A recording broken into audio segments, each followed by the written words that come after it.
Hi everyone, we are now going to talk about biotin in 1 minute.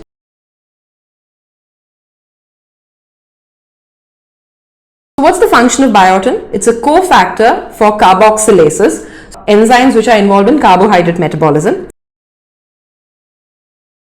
It's important in gluconeogenesis, fatty acid and amino acid metabolism.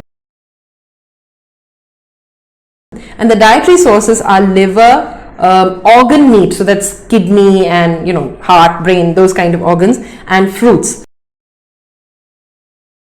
How does the deficiency occur? Now I hope all of you remember this from biochemistry. There is a factor called avidin in raw egg, and avidin can bind biotin. So if you consume raw eggs for prolonged periods of time, it's a problem. And as part of valproate therapy, you can have biotin deficiency.